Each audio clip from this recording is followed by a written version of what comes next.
आपल्याला question tag करताना जर वाक्यामध्ये दिस किंवा दॅट येत असेल तर त्याचा क्वेश्चन टॅग कसा करायचा ते आता आपल्याला बघायचं आहे। तर वाक्यामध्ये दिस किंवा दॅट येत असेल तर आपल्याला दिस किंवा दॅट साठी इट हे प्रोनाउन वापरायचं असते। मग आता आपलं वाक्य आहे धिस इज ब्युटिफुल, तर हे कसं करायचं ते बघूया। धिस इज ब्युटिफुल वाक्य आपल्याला ॲज इट इज जसंच्या तसं लिहून टाकायचं आहे आणि आपल्या पहिल्या नियमानुसार कॉमा द्यायचा आहे। कॉमा दिला। आता याच्यामध्ये बघायचं आहे आपल्याला की हेल्पिंग वर्ब काय आहे, तर हेल्पिंग वर्ब आहे इज। मग आपण इज लिहूया आणि आपलं वाक्य होकारार्थक आहे का नकारार्थक आहे बघायचं आहे। धिस इज ब्युटिफुल म्हणजे ते सुंदर, हे सुंदर आहे। धिस म्हणजे हा ही हे, तर हे सुंदर आहे म्हणजेच आपल्याला वाक्य हे होकारात्मक आहे असं इथे समजलेलं आहे। म्हणून आपण हेल्पिंग वर्ब लिहिलं। आता याच्यानंतर आपल्याला या होकारार्थक वाक्याचा क्वेश्चन टॅग नकारार्थक करायचा आहे, म्हणून इजंट असं करूया आणि आपला सब्जेक्ट काय आहे धिस आहे किंवा दॅट जरी असतं त्या दोन्ही ऐवजी आपल्याला दोन्हीपैकी एक असेल तर त्याऐवजी आपल्याला इट वापरायचा आहे आणि शेवटी क्वेश्चन मार्क द्यायचा आहे। म्हणजे इथे आपल्याला काय काय लक्षात ठेवायचं आहे की वाक्य जसंच्या तसं लिहायचं आहे, कॉमा द्यायचा आहे एक पहिली गोष्ट, दुसरं हेल्पिंग वर्ब जसंच्या तसं लिहायचं आहे, तिसरी गोष्ट होकारात्मक वाक्य असेल तर नकारात्मक करताना नॉट लिहायचं आहे म्हणजे तिसरी गोष्ट, चौथी गोष्ट सब्जेक्ट धिस दॅट असेल तर त्याऐवजी आपण काय वापरणार इट हे प्रोनाउन वापरणार म्हणून चौथी गोष्ट, आणि पाचवी गोष्ट क्वेश्चन मार्क। हे 5 गोष्टी आपल्याला इथे लक्षात ठेवायच्या आहेत।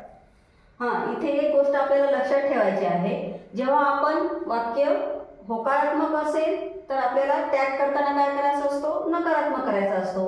पण इथे तुम्ही म्हणाल की इथे नॉट का नाही लिहिला, तर आपल्याला पूर्ण नॉट लिहायचा नसतो, तर आपल्याला इथे अपॉस्ट्रॉफ द्यायचा असतो एन आणि टी च्या मध्ये, म्हणजे तो बरोबर नॉट होतोच, याला नॉटच म्हणतात। पण इजंट आपल्याला शॉर्टकट मध्ये त्याचा शॉर्ट फॉर्म करायचा असतो म्हणून इथे ओ चा लोप होतो।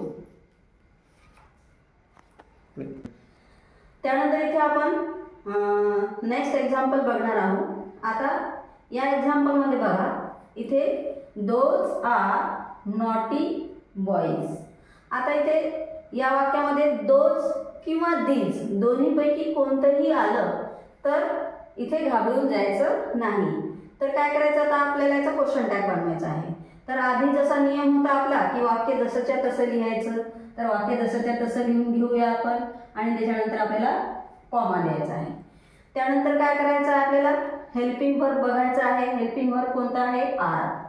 मग हे वाक्य बघायचं आहे आपल्याला की या वाक्यामध्ये हे वाक्य नकारात्मक आहे की होकारात्मक आहे, तर दोज आर नॉटी बॉईज म्हणजे इथं नॉट वगैरे आपल्याला काही दिसत नाही, म्हणजे हे वाक्य होकारात्मक असायला पाहिजे।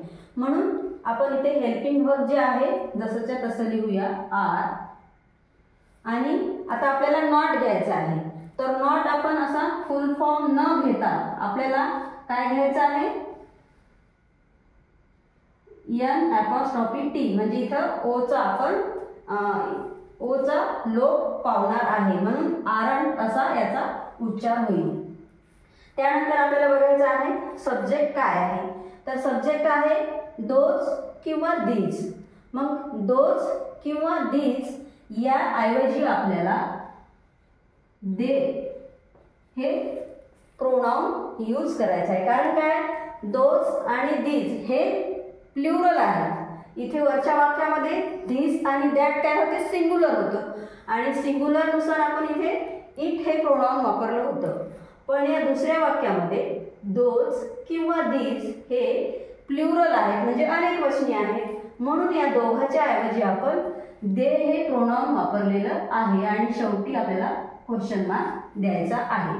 म्हणजे इथे सुद्धा आपल्याला 5 गोष्टी लक्षात ठेवायच्या आहेत। कॉमा, हेल्पिंग वर्ब, नॉट म्हणजे एन अपॉस्ट्रॉफ टी, आणि चौथं सब्जेक्ट आणि पाचवं आहे आपला क्वेश्चन मार्क. ह्या 5 गोष्टी क्वेश्चन टॅग करताना लक्षात ठेवायच्या आहेत. पण प्रत्येक वाक्यामध्ये थोडा आपला नियम इथे चेंज होत आहे. ह्या गोष्टी तुम्हाला लक्षात ठेवायच्या आहेत. त्यानंतर आपण थर्ड एक्झाम्पल घेणार आहोत. बघा, थर्ड एक्झाम्पल आहे दिस इज अ बॉय. आता पहिल्या नियमानुसार आपण वाक्य जसंच्या तसं लिहिणार आहोत. दिस इज अ बॉय आणि नंतर काय घेणार आहोत, कॉमा घेणार आहोत. मग वाक्य आपल्याला बघायचं आहे होकारात्मक आहे की नकारात्मक आहे. तर वाक्य दिस इज अ बॉय म्हणजे हा मुलगा आहे, म्हणजे वाक्य होकारात्मक आहे. तर याचा क्वेश्चन टॅग आपल्याला नकारात्मक बनवायचा आहे. म्हणून आता आपण इथे हेल्पिंग व्हर्ब बघणार आहोत. हेल्पिंग व्हर्ब आहे इज. मग हेल्पिंग व्हर्ब लिहूया इज. मग होकारात्मक वाक्याचा आपल्याला क्वेश्चन टॅग नकारात्मक करायचा असतो, म्हणून इजंट. इथे ओचा लोप पावलेला आहे, म्हणजे ओ आपण घेतलेला नाही, म्हणून इथे काय झालं इजंट. आणि त्याच्यानंतर आता आपल्याला बघायचं आहे सब्जेक्ट. सब्जेक्ट कोणता आहे, धिस. आता वरच्या एक्झाम्पलमध्ये मी तुम्हाला सांगितलेलं आहे की धिस दॅट येत असेल वाक्यामध्ये तर काय वापरायचं, इट. परंतु इथे थोडासा नियम चेंज होतो. तर धिस इज अ बॉय इथे ब्युटिफुल होतं, म्हणून आपण या ब्युटिफुलनुसार इट वापरलं. पण इथे धिस इज अ बॉय म्हणजे मुलगा आहे इथं, म्हणून याच्या मुलगा आलेला आहे या वाक्यामध्ये. म्हणून आपण या मुलाच्या ऐवजी, बॉयच्या ऐवजी आपण ही हे प्रोनाउन घेणार आहोत. आणि शेवटी क्वेश्चन मार्क. इथे काय लक्षात ठेवलेलं आहे आपण, इथे थोडासा नियम आपला चेंज झालेला आहे. इथे धिस दॅट ऐवजी आपण इट वापरलं होतं, कारण इथे ब्युटिफुल होतं म्हणून. आता इथे धिस किंवा दॅटच्या ऐवजी आपण काय वापरलेलं आहे, ही हे प्रोनाउन वापरलेलं आहे, कारण या वाक्यामध्ये बॉय आलेला आहे. या बॉयनुसार आपण ही हे प्रोनाउन वापरलेलं आहे. म्हणून इथे पण आपल्याला 5 गोष्टी लक्षात ठेवायच्या आहे. कॉमा, दुसरं हेल्पिंग वर्ब, तिसरं नॉट, चौथं आहे सब्जेक्ट म्हणजे आपलं जे प्रोनाउन आहे ते, आणि शेवटी क्वेश्चन मार्क. आलं लक्षात. आता नेक्स्ट एक्झाम्पल बघूया. Nobody was present. Nobody was present. तर आधीच्याच नियमानुसार आपल्याला हे पण वाक्य करायचं आहे. तर करूया. वाक्य जसंच्या तसं पूर्ण लिहायचं आहे आणि वाक्याच्या शेवटी कॉमा द्यायचा आहे. कॉमा दिला. आता वाक्य आपल्याला बघायचं आहे की होकारात्मक आहे की नकारात्मक. नोबडी वॉज प्रेझेंट मध्ये याच्यामध्ये नो आलेला आहे, म्हणजे हे वाक्य आपल्याला नकारात्मक आहे असं समजलेलं आहे. नोबडी म्हणल्यानंतर इथे नकार आलेला आहे, म्हणून आपण आता या नकारात्मक वाक्याचा इकडे होकारात्मक करणार आहोत, म्हणजे टॅग करताना. तर आता हेल्पिंग वर्ब शोधायचं आहे त्यात, पण त्याच्या आधी आपण इथे नोबडी जे आहे, नोबडी झालं आपलं, एव्हरीबडी झालं, नो वन झालं, एनीवन झालं, याच्यासाठी आपण काय वापरत असतो प्रोनाउन, दे. दे हे प्रोनाउन वापरत असतो. मग इथे नोबडी आलेला आहे, मग नोबडी या शब्दाच्या ऐवजी, या सब्जेक्टच्या ऐवजी आपल्याला प्रोनाउन घ्यायचा आहे दे. आणि आता आपल्याला वाक्यामध्ये बघायचं आहे की हेल्पिंग वर्ब कोणता आहे, वॉज आहे. पण आपल्याला वॉज इथे घ्यायचं नाही, कारण इथे आपण नोबडीच्या ऐवजी दे हे प्लुरल प्रोनाउन घेतलेला आहे. आणि या प्लुरल प्रोनाउनच्या नुसार आपल्याला इथे हेल्पिंग वर्ब सुद्धा प्लुरलच घ्यायचा आहे. म्हणून इथे वॉज न घेता आपण वेअर घेणार आहोत. आणि शेवटी क्वेश्चन मार्क देणार आहोत.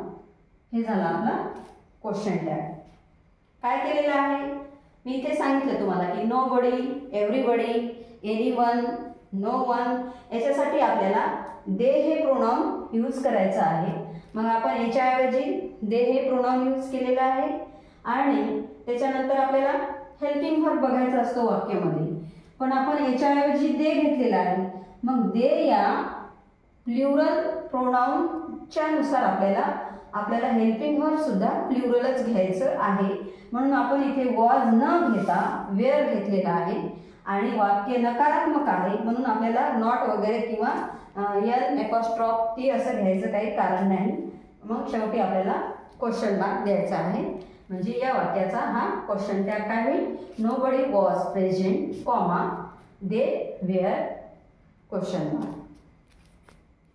त्यानंतर आपण लास्टचं एक्झाम्पल बघणार आहोत. आता हे याच्यासारखंच आहे नोबडी एव्हरीबडी. तर एव्हरीबडी हॅज डन इट असं आपलं वाक्य आहे. तर या वाक्यामध्ये सुद्धा आपण एव्हरीबडी या शब्दाऐवजी आपण काय वापरणार आहोत? दे हे प्रोनाउन वापरणार आहोत. तर घेऊया दे हे प्रोनाउन दे. मग आता आपल्याला त्याच्यानंतर कशाचा विचार करायचा असतो की हे जे दे प्रोनाउन घेतलेलं आहे आपण प्लुरल, तर या प्लुरलनुसार आपल्याला हेल्पिंग वर्ब सुद्धा प्लुरलच यूज करायचा आहे. पण इथे आहे सिंग्युलर हॅज. कोणतं हेल्पिंग वर्ब आहे इथे? हॅज आहे. पण आपल्याला क्वेश्चन टॅग करताना हॅज न घेता या दे नुसार आपल्याला हॅव घ्यावं लागेल. काय घ्यावं लागेल? हॅव. आणि हे जे वाक्य आहे एव्हरीबडी हॅज डन इट हे वाक्य होकारात्मक आहे. मग क्वेश्चन टॅग करताना आपल्याला होकारात्मकचं क्वेश्चन टॅग नकारात्मक करायचा असतो. म्हणून दे हॅव आणि नॉट म्हणजे याचा नॉटचा आपण शॉर्ट फॉर्म घेतलेला आहे हॅवंट. आणि शेवटी आपण देणार आहोत क्वेश्चन मार्क. म्हणजे आपला क्वेश्चन टॅग काय होईल? Everybody has done it. Sorry, ते कॉमा द्यायचं राहिला. Everybody has done it comma they haven't आणि शेवटी क्वेश्चन मार्क. चला तर भेटूया आपण पुढच्या व्हिडिओमध्ये.